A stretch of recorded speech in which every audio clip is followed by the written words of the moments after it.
Bonjour à toutes et bonjour à tous. Bienvenue à cette nouvelle session de la PAC 2020 en version digitale. Je suis très heureux, avec mon ami Bernard Carsanti, de co-modérer une session qui est parrainée par Exacat, qui est consacrée aux news dans le syndrome coronarien aigu. Nous allons avoir une très belle session avec Marine Quillot du Centre hospitalier d'Avignon qui va nous parler des outils, des stratégies dans la prise en charge du syndrome coronarien aigu.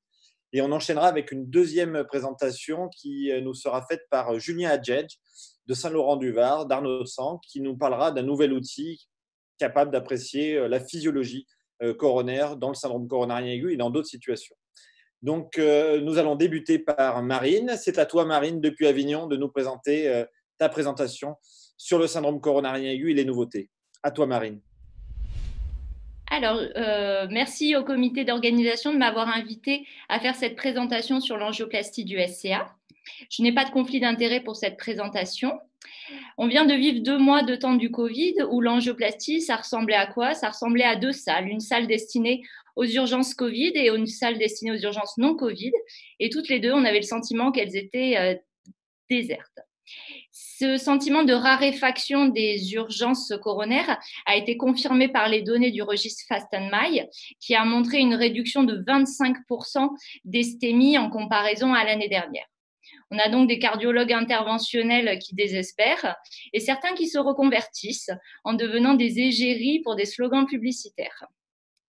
Mais l'angioplastie du SCA en dehors du Covid, c'est quoi? Le but, c'est de réouvrir l'artère coronaire pour restaurer le flux myocardique et diminuer la nécrose cellulaire, et ceci tout en préservant l'intégrité de la fonction microvasculaire. Pour faire ça, il faut éviter l'embolisation distale du thrombus et traiter de manière adaptée la dysfonction microvasculaire. Une des méthodes pour prévenir de l'embolisation distale du thrombus, c'est la thromboaspiration qui permettait de diminuer la charge thrombotique. Vous voyez ce patient admis pour un infarctus du myocarde antérieur à la 2e heure, compliqué d'arrêt cardio-respiratoire. L'angiographie révèle une occlusion de l'IVA moyenne. L'opérateur avait choisi de réaliser une thromboaspiration qui a permis de révéler une sténose thrombotique de l'IVA avec un flux toujours ralenti. Il a implanté un stent qui a permis de normaliser complètement le flux. Quelles sont les preuves qu'on a actuellement sur la thromboaspiration? Après des études encourageantes, l'essai total a permis de restituer sa place à la thromboaspiration. Publié dans le New England en 2015, les patients admis pour un SCA étaient randomisés en angioplastie seule ou en angioplastie systématiquement précédée d'une thromboaspiration. Vous connaissez les résultats de cette étude décevante avec l'absence de réduction des événements cardiovasculaires chez les patients qui avaient une thromboaspiration systématique. Et même malheureusement, on constate un excès du nombre d'AVC chez les patients avec thromboaspiration systématique, avec un risque relatif qui était multiplié par 2 à 30 jours. Au vu des données de cette étude, la Société européenne de cardiologie s'est prononcée en défaveur d'une thromboaspiration des patients systématiques admis pour un SCA. Et donc, on peut se demander quelle est la place de cette technique. Faut-il la réserver pour des patients qui ont une charge thrombotique importante ou des artères de gros calibre? Une deuxième technique pour prévenir l'embolisation distale du thrombus, c'est le stenting différé. Voyez ce patient admis à la 4e heure d'un infarctus du myocarde inférieur.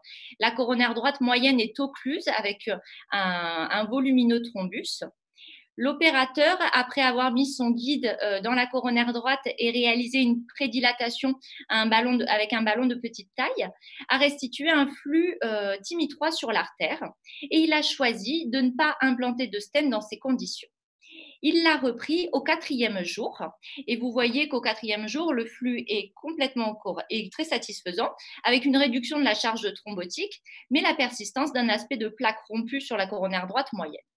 Il a donc implanté un stent dans ces conditions et vous voyez que le flux en fin de procédure est globalement ralenti, mais satisfaisant, et ce qui laisse présager que si jamais il avait implanté le stent dans les conditions initiales, probablement que le résultat serait beaucoup plus catastrophique que ça. Donc, quelles sont les preuves qu'on a actuellement sur l'angioplastie différée? 3 grands essais randomisés ont été publiés récemment et qui montrent des paramètres indirects en faveur de l'angioplastie différée, avec moins de slow flow, probablement un meilleur sauvetage myocardique dans le groupe différé, mais dans Dynamic 3 diffère des taux d'événements cardiovasculaires qui restent identiques dans les deux groupes. Et ces données sont confortées par les données de 2 méta-analyses publiées en 2017, où toujours des paramètres indirects plutôt en faveur de l'angioplastie différée, avec une meilleure récupération de la fonction VG, mais des taux d'événements cardiovasculaires qui restent identiques dans les deux groupes. Au vu des résultats de ces essais, la Société européenne s'est prononcée en défaveur de la réalisation systématique d'un stenting différé. Et donc, le stenting coronaire reste le traitement de premier choix au cours de l'angioplastie primaire. Le but du stenting, c'est initialement de restaurer le flux épicardique. Mais il ne faut pas perdre de vue que les enjeux ultérieurs, c'est quand même de prévenir également de la thrombose de stent et de prévenir des revascularisations itératives. Donc, dans cette idée, quel est le dispositif dont on possède qui offre le meilleur compromis? Est-ce le stent nu, les stents actifs de dernière génération ou le stent bioactif? En 2017, la Société européenne s'est prononcée en faveur de l'implantation de stents actifs de dernière génération pour tous les patients lors de l'angioplastie du SCA. Et ça sur la base de 2 grandes études, notamment sur les données de Comfortable MI, dont les résultats à 5 ans viennent d'être publiés dans l'European Heart. Les patients admis pour un SCA étaient randomisés entre l'implantation d'un stent actif de dernière génération au Biolimus, le stent Biomatrix, comparé à un stent nu avec des mailles épaisses de 140 microns, alors que le stent Biomatrix a des mailles plutôt fines. Ils ont comparé les taux d'événements cardiovasculaires à 5 ans et on constate une réduction des événements cardiovasculaires majeurs dans le groupe des patients qui a bénéficié de l'implantation d'un stent actif. Et ça, c'est surtout tendu par le nombre de revascularisations itératives qui étaient diminuées en cas d'angioplastie avec un stent actif. Et ça, sans augmentation du taux de thrombose de stent. Mais les détracteurs de cette étude pose la question du choix du matériel contrôle, puisqu'on sait qu'actuellement, les stents à mailles fines semblent être le choix de référence pour l'angioplastie. Et là, c'était comparé à un stent avec des mailles épaisses de 140 microns.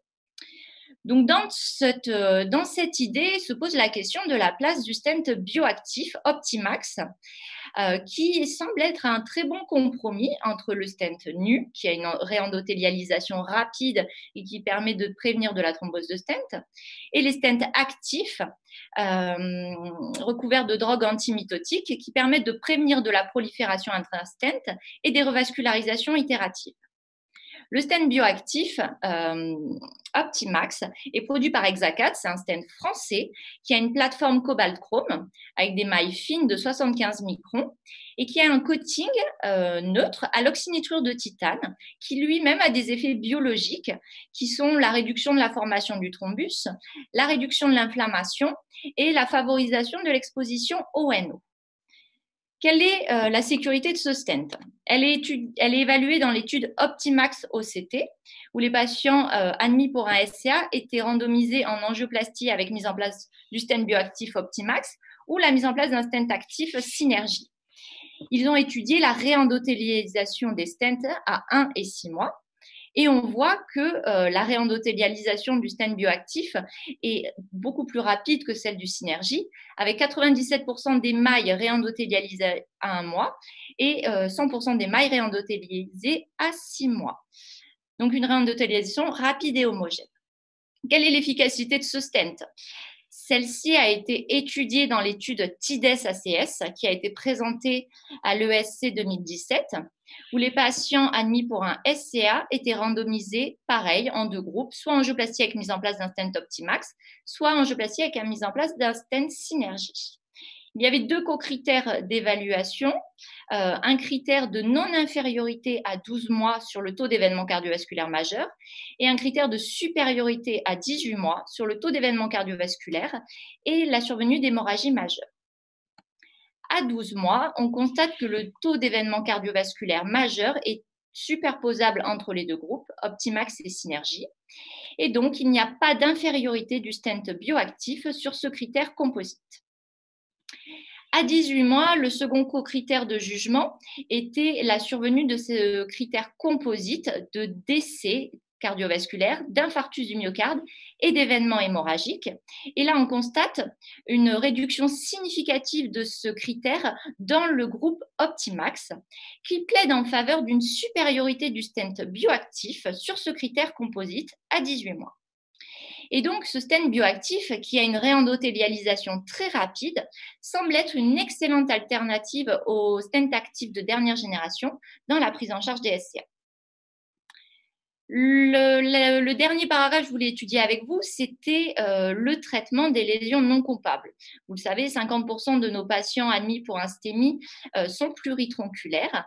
Vous avez ici le film d'un patient que j'ai traité à la 7e heure d'un infarctus du myocarde antérieur. La coronaire droite est très pathologique, siège de sténose serré, notamment dans sa partie moyenne. L'IVA est occluse dans sa partie moyenne. J'ai implanté un stent et après injection distale d'une quantité non avouable de vasodilatateurs, j'ai pu restaurer difficilement un flux TIMI 2,5. La question que je me posais, c'était que faire de ces lésions de la coronaire droite? Fallait-il les laisser de traitement médical? Fallait-il faire une FFR ou une angioplastie à distance? L'étude Complete nous permet de répondre à cette question, puisque elle a été publiée dans le New England en 2019. Les patients pluritronculaires admis pour un STEMI étaient randomisés en 2 groupes, soit traitement médical de toutes les lésions non coupables, soit une angioplastie systématique des lésions serrées à plus de 70%, ou guidée par FFR pour les lésions intermédiaires. 2 co-critères de jugement principaux. Le premier qui montre qu'en cas de revascularisation complète, il y avait une réduction du taux d'infarctus du myocarde et de décès cardiovasculaire. Et le deuxième co-critère, pareil, réduit dans le groupe revascularisation complète si on y associait également les revascularisations itératives. La revascularisation complète semble donc montrer une réduction des événements cardiovasculaires à 3 ans. Sur la base de cette étude, j'ai donc réalisé une angioplastie de la coronaire droite à distance du SCA initial avec la mise en place de 2 longs stents actifs de zone saine à zone saine avec un résultat angiographique qui est satisfaisant et la position devant la longueur des stents a été contrôlée par imagerie endocoronaire. En conclusion, que dire de l'angioplastie du SCA? Contrairement à l'angioplastie dans la coronaropathie stable, elle sauve des vies. Donc, il ne faut pas hésiter, il faut y aller. Et comme dirait notre ami le scribe, il n'y a pas de bonne ou de mauvaise situation. C'est bouché, ça ne peut pas être pire. Donc, il faut y aller. Et moi, je dirais que l'angioplastie du SCA, malgré toutes nos connaissances, malgré certains prérequis, ce n'est pas une angioplastie routinière ni dogmatique. On l'adapte au cas par cas, en fait, en fonction de nos connaissances, notre instinct et notre expérience personnelle. Je vous remercie de votre attention. Bien, écoute, merci beaucoup Marine pour cette présentation très complète sur les nouveautés dans le SCA au niveau de l'angioplastie. Et je voudrais simplement préciser que tu as revu donc, ce qui était décevant avec l'aspiration, à travers en particulier TAPAS, avec évidemment l'angioplastie différée, tout ça c'est décevant. Et par contre, tu nous as montré quelque chose de très intéressant et qui finalement est rafraîchissant, c'est qu'on peut se passer peut-être d'un stent actif à la phase aiguë d'un SCA. Et ça, c'était bien sûr à travers cette étude comparative entre Synergie et Titan. Alors, est-ce que tu as une explication, en particulier peut-être sur la durée de la double intégration plaquettaire, qui pourrait expliquer les meilleurs résultats obtenus avec le stent bioactif par rapport au stent actif? C'est vrai que quand on regarde le critère de supériorité obtenu à 18 mois, c'est un critère composite sur le taux d'événements cardiovasculaires et sur la survenue d'hémorragie majeure. Et en fait, quand on voit la réendothélialisation très rapide de ce stent, en cas de survenue de saignement, il y avait fréquemment un arrêt de la double antiagrégation plaquettaire que les opérateurs avaient moins tendance à préconiser en cas d'angioplastie avec la mise en place d'un stent actif. Donc, c'est la possibilité d'interrompre prématurément en cas de difficulté ou de risque hémorragique sévère qui expliquerait au moins une partie de la différence.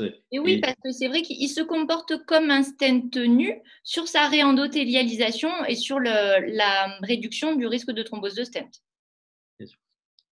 Alors, j'aurais également, avant de passer la parole à Pascal, te demander par rapport à l'étude complète et donc bien sûr la nécessité de revasculariser toutes les lésions qui a été bien prouvé. Est-ce que dans ta pratique, tu le fais toujours dans un second temps ou est-ce que tu adaptes? Par exemple, tu restes classique si c'est un patient qui est en choc cardiogénique, tu dilates tout ce que tu peux dilater. Comment tu pratiques en dehors de la lésion coupable?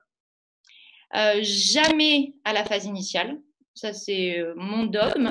Et même dans le contexte du choc cardiogénique, Culprit nous l'a bien montré, c'est-à-dire ne traiter que la lésion coupable, donc jamais à la phase initiale. Ensuite, habituellement, on le fait de manière différée, nous, sur une seconde hospitalisation pour des critères d'organisation. Là, sur la fois de complete, en fait, les patients étaient revascularisés dans les 45 jours suivant l'événement initial. Donc, on se dit qu'en le faisant 3 semaines, un mois après, ça paraît raisonnable. Mais c'est vrai que sur certains critères angiographiques où les lésions associées peuvent être assez serrées ou peuvent nous inquiéter de par leur localisation, on a tendance à le faire sur la même hospitalisation. D'accord. C'est ce qu'on fait aussi en pratique. Merci beaucoup, Marine, pour ta présentation. Moi, je voudrais revenir sur ce qu'a évoqué Bernard, le caractère décevant des études menées sur la thromboaspiration, la stratégie différée. J'ai beaucoup aimé dans ta conclusion le fait que tu insistes sur le sur-mesure, parce que c'est un petit peu dommage de jeter absolument aux orties toutes ces études où la stratégie a été vraiment routinière, systématique et parfois même avec des opérateurs peu convaincus, alors qu'on sait qu'on fait un métier très artisanal et qu'il y a moult façons de faire de la thromboaspiration ou de la stratégie différée. Donc, je crois que c'est important de revenir sur le sur-mesure. Et je voulais évoquer avec toi un aspect à la fois dans la stratégie concernant les multitronculaires ou la stratégie différée. On ne l'a pas bien vu illustré sur ton cas clinique qui était magnifique, mais on a parfois la surprise quand on revient à J3, à J4, de retrouver une artère qui est complètement différente puisqu'elle est déthrombosée en partie, elle est libérée d'une composante spastique. Et les études que tu nous as montrées faisant la promotion de l'Optimax sont intéressantes concernant la réendothélisation. Est-ce que tu ne crois pas que je ne suis pas là pour défendre le différé systématique, mais de revenir dans un deuxième temps sur des situations ambiguës et la garantie d'avoir le choix du bon sizing et d'une bonne apposition, et on le sait que c'est quand même la garantie d'une sécurité à long terme. Ça, c'est une certitude. On sait très bien que la composante thrombotique initiale modifie notre appréciation de la lésion et le caractère spastique initial également.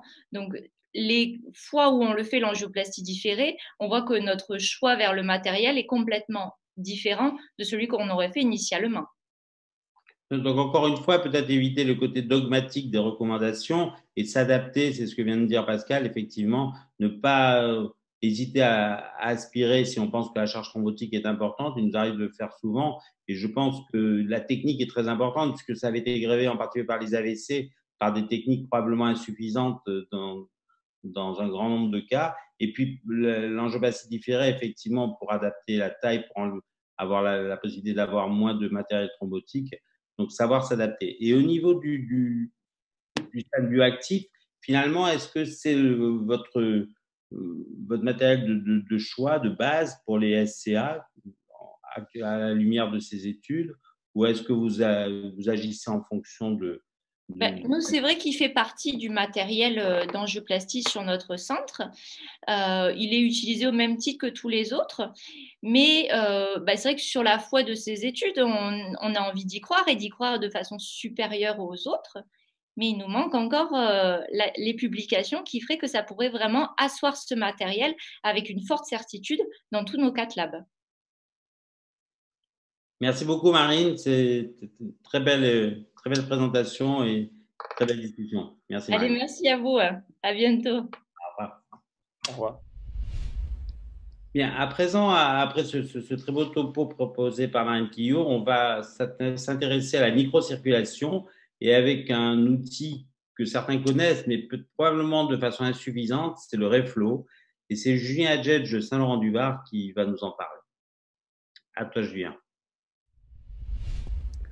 Bonjour, merci pour cette invitation à présenter les nouveautés dans le syndrome coronarien aigu. et de présenter cet outil qui m'est cher, qui est un outil pour découvrir la circulation et la microcirculation coronaire, Flow, qui est un cathéter de Hexacat. Je n'ai pas de conflit d'intérêt pour cette présentation.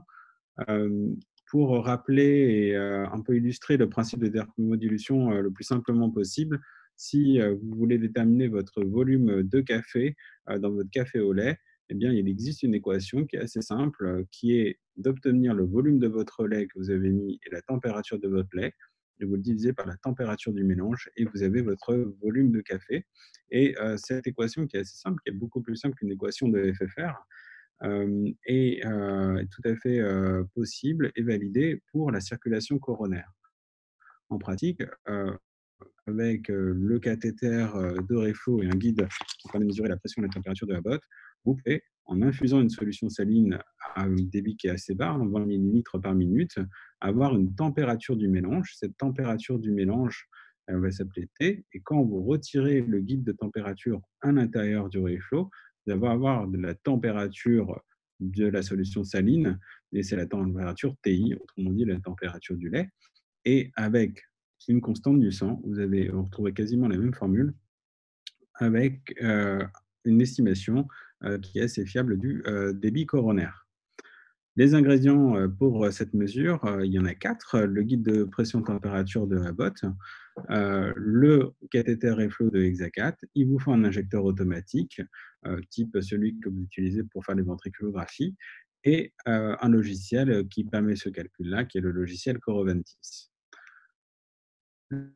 Le Reflow, c'est un cathéter de perfusion. Ce cathéter de perfusion a 4 trous latéraux. Ces 4 trous latéraux permettent de faire 4 jets qui vont aller sur la paroi de l'artère et qui vont ici, dans cette illustration, c'était sur un simulateur avec une injection d'encre durant le flux coronaire qui avait été simulé, un mixing entre l'encre et l'eau qui est rapide et qui est tout à fait homogène. C'est ça l'intérêt des 4 trous latéraux. L'intérêt, c'est de ne pas avoir de jet central pour éviter que le liquide coule le long du guide et que ça fausse ses résultats. Et dans ces 4 trous latéraux, il y a une double lumière avec une lumière interne qui a elle-même 2 trous à l'intérieur pour permettre aux solutions salines d'être en contact avec le guide de pression-température et calculer la température de la solution saline en elle-même. Donc, c'est un cathéter qui est, sur le plan technologique, une vraie prouesse et qui marche très bien pour cette thermodilation coronaire parce qu'elle assure un mixing qui est tout à fait optimal et homogène. En pratique, comment ça se passe? Bien, en pratique, vous avez dans votre écran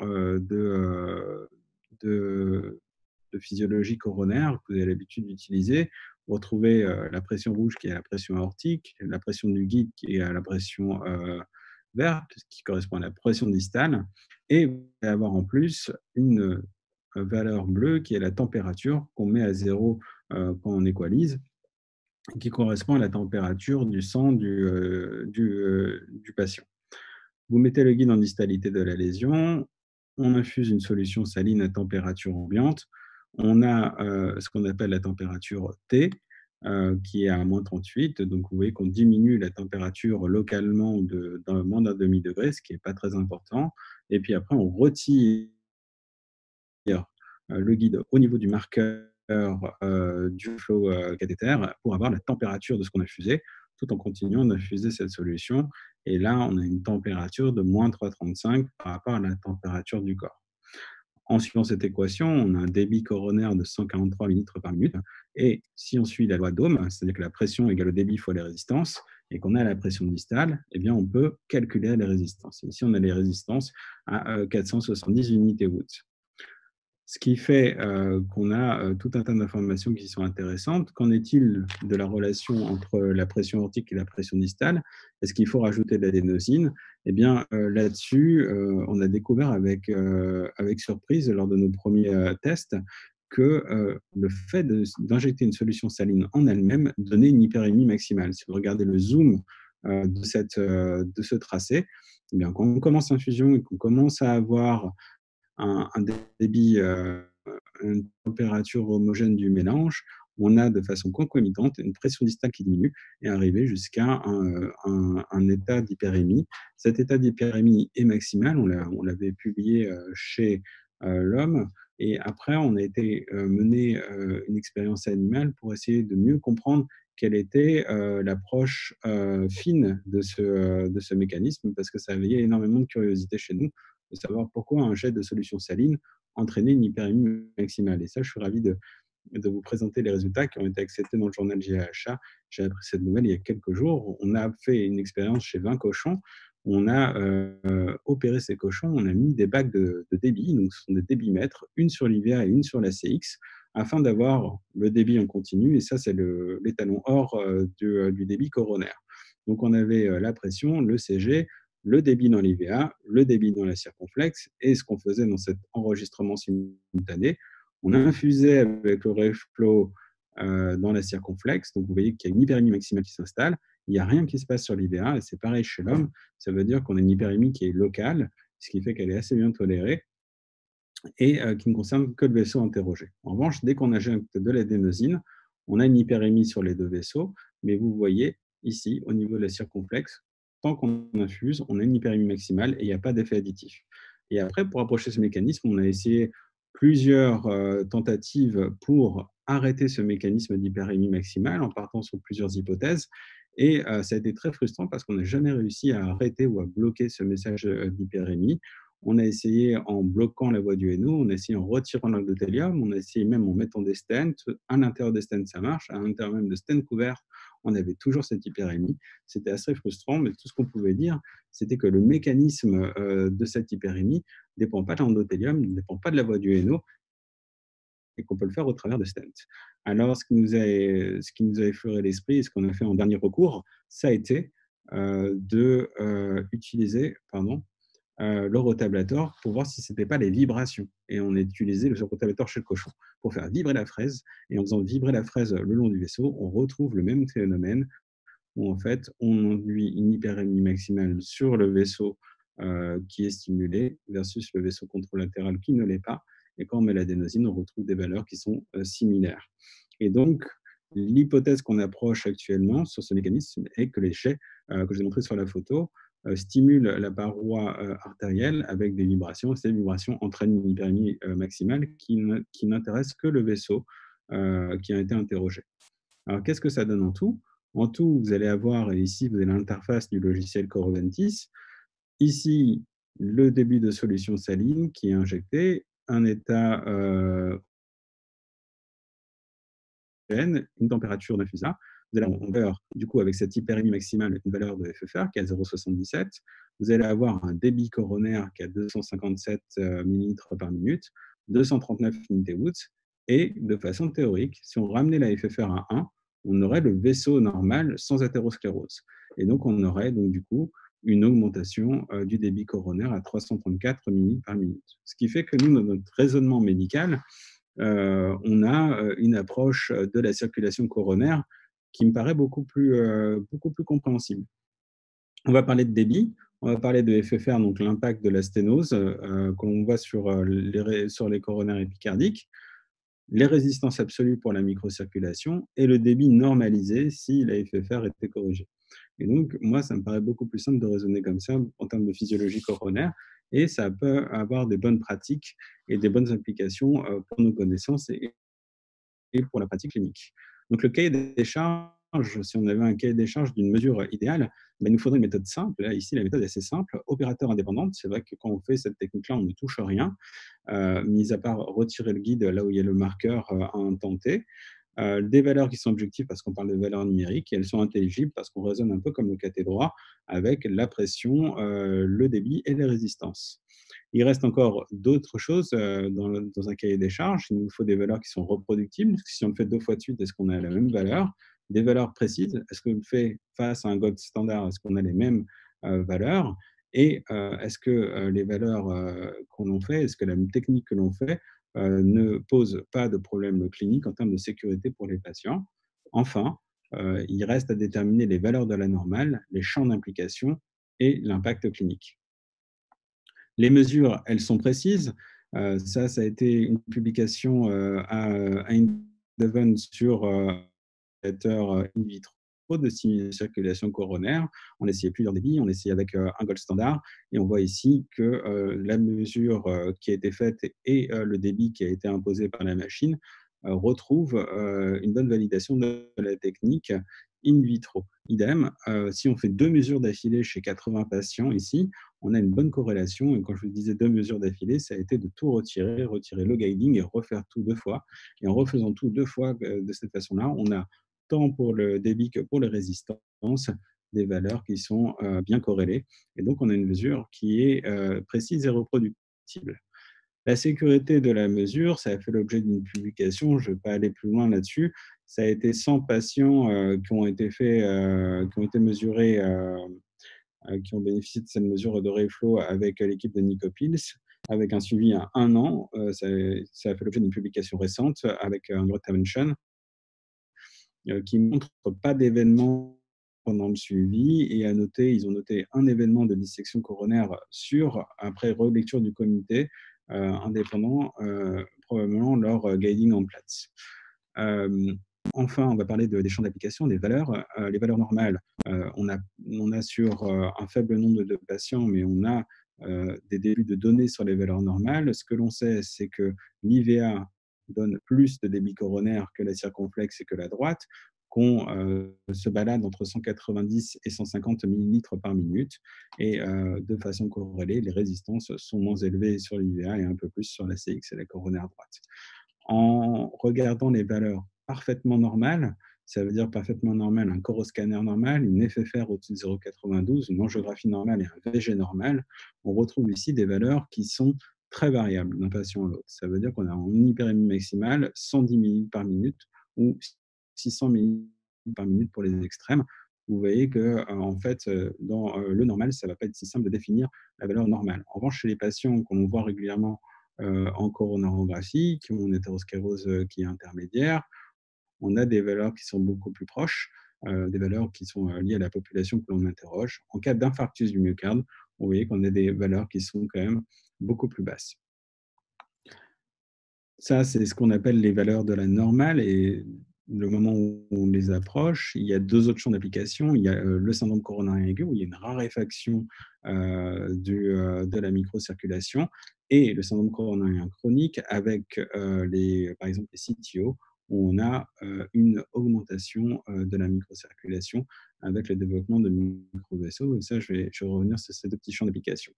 Une étude qui a été montrée sur le syndrome coronarien aigu, quand on applique la thermodulution dans le cadre du syndrome coronarien aigu à J0 et à J5, ce qu'on retrouve, c'est une augmentation du débit coronaire à 5 jours avec des résistances qui restent inchangées, ce qui veut dire qu'il y a une amélioration des résistances parce que le débit augmente et les résistances restent les mêmes. En revanche, ce que l'on voit ici, c'est qu'on a une corrélation aussi avec l'IMR, et donc ce qui pourrait nous permettre d'avoir des valeurs numériques qui sont des valeurs absolues et qui seraient comparables à tout ce que l'IMR nous a apporté dans l'infarctus du myocarde. Alors enfin, il reste une question qui est la corrélation avec l'IRM cardiaque, qui est le gold standard pour l'évaluation et l'impact du suivi des patients avec un infarctus du myocarde.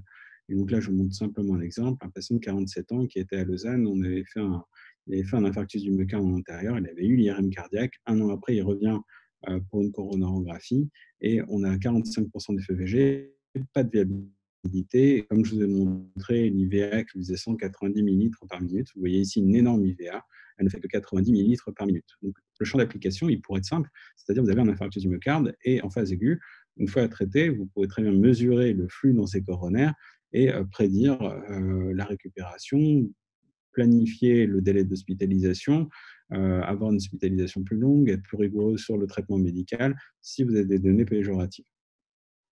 Enfin, il va y avoir une étude, et ça je remercie Giorgio Sideris de m'avoir permis de partager sa diapo et son projet, qui est de faire, en cas d'infarctus du myocarde, une angioplastie coronaire, après revascularisation, de faire pas mal de mesures qui sont l'IMR, la CFR, les résistances et le RRR, et de calculer aussi avec le reflux cathéter le débit absolu et les résistances microvasculaires. et enfin avoir un IRM cardiaque entre J2 et J7. Et ça, c'est une étude qui est en cours et je pense qu'on a énormément de résultats intéressants avec cette étude qui est menée à Lariboisière. Enfin, il y a d'autres champs d'application, les cardiomyopathies. Donc, on a vu que c'était faisable dans le Takotsubo chez 8 patients de faire cette étude avec le RayFlow, de calculer les résistances et les microcirculations. Nous avions fait un rapport d'un cas clinique sur un rejet aigu d'un patient transplanté cardiaque. On avait mesuré de la même façon le débit coronaire et la microcirculation. Ce qu'on a eu plus récemment dans le syndrome coronarien chronique, c'est une publication récente de GHA, ce sont des données qui sont assez intéressantes. Alors, ça concerne les CTO et avec un protocole qui était assez lourd chez des patients qui avaient une désocclusion coronaire avec la mesure du flux coronaire dans le vaisseau donneur qui était avant correction de la CTO, après correction de la CTO et au suivi, et dans le vaisseau occlus, euh, juste après correction de la CTO et au suivi. Et ce qu'on retrouve ici, et moi c'était des données que j'attendais depuis longtemps, sur la lecture des CTO, c'était cette question, c'est-à-dire quand on a une CTO et qu'on réouvre une CTO, qu'est-ce qu'on fait? Est-ce qu'on augmente le débit coronaire pour le global, pour le cœur, ou est-ce que simplement on rééquilibre les choses et donc le vaisseau donneur va donner moins et ça va être le vaisseau occlus qui va redonner le même débit? Et là, la réponse, elle est sur 20 patients. Ce qu'on voit ici, c'est que dès qu'on ouvre l'artère, on a 150 millilitres par minute, on a une augmentation durant le suivi, donc, qui est importante. Et lorsqu'on compare avec le vaisseau donneur, ce qu'on voit, c'est qu'il n'y a pas d'augmentation significative par le vaisseau donneur. Donc la réponse ici, chez ces 20 malades, qui ont eu de multiples mesures, qui ont été leurs propres témoins, c'est que finalement, ouvrir une CTO permet d'augmenter la perfusion coronaire globale et pas seulement rééquilibrer les choses entre le vaisseau donneur et le vaisseau occlus. Donc, ça permet aussi une meilleure application des champs d'application, une meilleure compréhension. Enfin, l'impact clinique. Alors, l'impact clinique, on n'en a pas encore de données, de recul pour l'impact clinique, mais comme je vous en avais parlé initialement, on a un logiciel de lecture, qui va nous permettre de faire des registres et des registres qui sont, on va dire, des 2.0, des nouveaux registres parce que cette méthode de mesure, avec le Coroventis, qui marche sur un ordinateur, va récupérer les tracés sur l'ordinateur et vous avez tout à fait la possibilité de récupérer ces tracés, de les extraire automatiquement, d'extraire soit toutes les données brutes, soit les données qui sont résumées, et de les mettre sur un tableur Excel. Et tout ça se fait de façon automatique et il peut se faire aussi de façon anonymisée. Ce qu'il peut faire aussi, c'est communiquer entre différentes salles pour avoir une base de données globale, mais aussi communiquer entre au travers de cloud. Et donc là, c'est quelque chose qu'on essaie de mettre en place et dont on est le comité d'éthique en France et en Suisse, qui est une étude qui s'appelle Physiomace, qui va bénéficier de cette technologie. Avec un cloud, on va pouvoir centraliser tous les centres inclueurs pour toutes les mesures de physiologie coronaire, que ce soit FFR, indice de repos, IMR, CFR ou thermodilution coronaire, avec un suivi clinique. Et ça nous permettra justement d'avoir des données sur cet impact clinique. La conclusion, c'est qu'on a une nouvelle méthode de mesure du flux coronaire qui est extrêmement intéressante pour tout un tas de compréhension de notre métier, que cette technique, elle est opérateur indépendante, elle est fiable, elle est reproductible, elle est bien tolérée pour les patients. Dans le syndrome coronarien aigu, je pense qu'il y a un vrai intérêt parce qu'on va avoir une unité de lieu, une unité de temps pour évaluer le patient juste après récupération et revascularisation coronaire pour évaluer la microcirculation et l'atteinte myocardique. Enfin, pour moi, c'est un outil prometteur pour prédire l'impact clinique et surtout de pouvoir avoir des données, le possible bénéfice de différentes perspectives thérapeutiques médicamenteuses. Je vous remercie encore et à l'année prochaine en physique. Merci beaucoup, Julien, pour cette présentation. Il y a eu quelques petits soucis parfois de débit, de connexion. On a eu du mal à comprendre, mais largement compensé par la qualité et la clarté de ta présentation. Je te félicite. Je te remercie pour tout ce que tu nous apportes, à la fois dans les travaux que tu mènes et la façon que tu as de les vulgariser, de les diffuser, notamment dans le domaine de la physiologie coronaire. J'ai appris plein de choses en dehors de la recette du café au lait. Cet outil RayFlow, il est particulièrement séduisant parce qu'il nous donne des informations en plus des pressions, du débit, des résistances. Parmi les champs d'application sur un plan pratique, parce qu'on a bien compris que c'était surtout pour l'instant un outil de recherche fondamentale. Ce qui nous intéresse, nous, sur un plan pratique, c'est surtout l'apport qu'il peut nous donner dans le domaine du syndrome coronarien aigu. Est-ce que tu crois qu'aujourd'hui, le REFO est incontournable dans tous les essais menés dans le post-conditionnement? Peut-être pour remettre au goût du jour aussi la stratégie MIMI. Est-ce qu'on ne protège pas la microcirculation? Est-ce qu'on n'a pas là un outil pour vraiment apprécier les bénéfices de telle ou telle stratégie thérapeutique? Je pense que oui, hein. Je pense que ça va être vraiment un outil qui va être utile pour le syndrome coronarien aigu. Un peu au regard de cette petite étude qui a été menée dans les CTO, ça veut dire que ça apporte des réponses au moins en termes de bénéfices de perfusion myocardique et perfusion coronaire. Et donc, si on peut avoir des études équivalentes sur différentes stratégies thérapeutiques, le MIMI, les médicaments ou d'autres éléments encore avec ces données de flux et de résistance, tout à fait, je pense que ça nous donnera des bons éléments, des bonnes pistes pour la gestion des syndromes coronariens aigus. On sait qu'il y a 1000 choses à faire dans le syndrome coronarien aigu. Merci beaucoup, Julien. Merci. Merci, à l'année prochaine. Il me reste donc à conclure cette session. Je remercie Marine Quillot, Julien Hadjedj pour la qualité de leur présentation. On a appris plein de choses. On sait que le syndrome coronarien aigu reste encore un challenge, qu'on doit s'appuyer sur des outils efficaces qui ont fait la preuve de leur sécurité, peut-être par des stents spécifiques dédiés et des méthodes d'évaluation qui dépassent l'angiographie par une approche physiologique du bénéfice que l'on apporte à nos patients en termes de protection myocardique. Et Exacat nous accompagne dans ces efforts. Je voulais les remercier pour nous avoir soutenus dans cette session APAC digitale et on dit à l'année prochaine avec Exacat et l'ensemble des orateurs qui nous ont aidés cet après-midi. Merci beaucoup.